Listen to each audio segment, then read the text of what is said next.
tamu itu akan datang. Ramadan sudah bersiap untuk mengetuk pintu kehidupan kita. Apa yang harus kita persiapkan?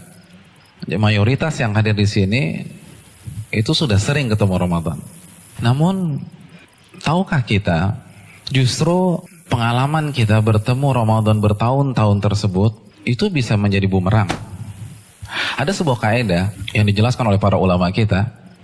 Kaidah ini luar biasa. Seringnya berinteraksi itu bisa mematikan sensitivitas. Seringnya berinteraksi itu buat kita nggak sensitif lagi, nggak terharu lagi, biasa-biasa saja. Saya pengalaman kalau nganterin jamaah umroh, khususnya yang baru pertama kali umroh, begitu mereka sampai Masjidil Haram dan lihat Ka'bah pertama kali, itu biasa nangis.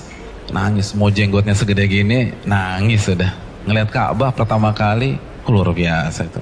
Dan salting biasanya. Dan bingung mau ngapain. Itu manasik di Jakarta udah gak berlaku lagi tuh. Ustaz, kita kemana nih? Kan kita udah bilangin Pak, lupa. Kita bisa paham lah, karena pertama kali ngelihat Ka'bah untuk pertama kali. Dan kadang-kadang ada yang hari pertama gak mau pulang ke hotel, mau nginep gitu, iktikaf, gak mau pulang. Terus kerjanya apa? Ngeliatin Ka'bah aja, doa, zikir, sholat sunnah. Itu hari pertama. Hari kedua udah mau diajak pulang ke hotel. Pak, pulang Pak, capek Pak, nanti masuk angin. Oh iya, pulang. Hari ketiga, hari keempat itu mulai berimbang tuh antara hotel dan masjid. Hari ketujuh tawafnya udah di Zamzam Tower, kan gitu ya. Udah lupa. Pak, ini 10 menit lagi mau masuk waktu zuhur. Tenang dulu, keponakan saya oleh-olehnya belum kebeli nih, kan begitu ya. Sibuk nyari sana, sibuk cari sini. Apa yang membedakan? Kenapa beda antara hari pertama dengan hari ketujuh? Sudah merasa biasa.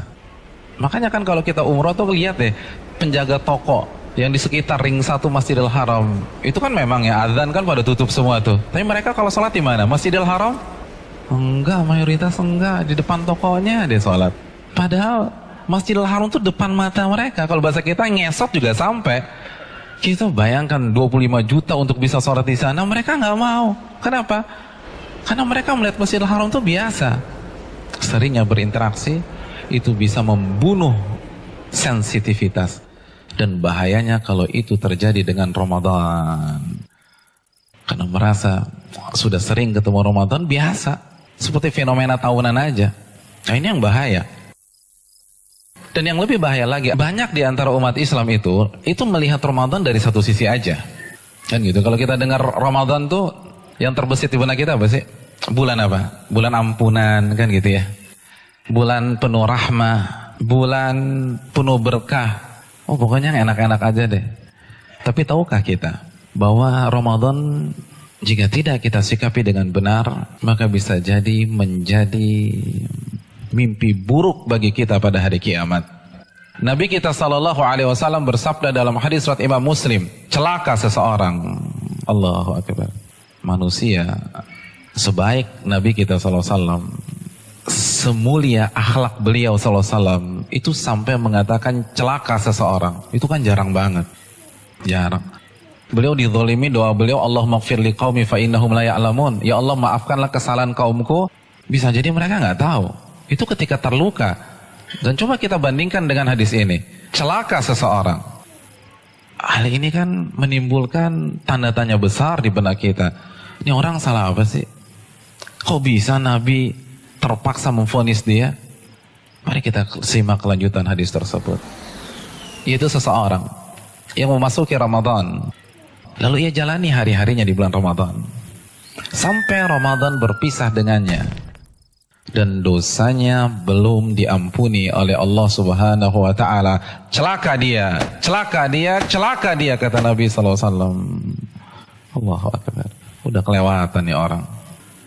Ramadan, bulan dimana kata Nabi kita SAW, pintu surga dibuka selebar-lebarnya sebagai simbol seluruh akses dan sarana beribadah dimudahkan oleh Allah Subhanahu wa taala.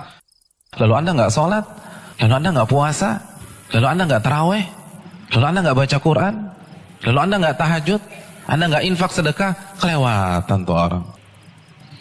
Ramadan, di mana pintu neraka ditutup rapat-rapat sebagaimana hadis yang sahih, dan gembong-gembong syaitan dibelenggu oleh Allah Subhanahu wa taala. Lalu Anda bermaksiat, lalu Anda masih clubbing, Anda hangout pulang jam 2 malam, itu kelewatan. Celaka dia kata Nabi SAW. Kita tidak manfaatkan tamu ini, habis kita pada hari kiamat. Tamu itu akan hadir. Tamu itu akan mengetuk setiap pintu kehidupan kita. Apa yang kita persiapkan?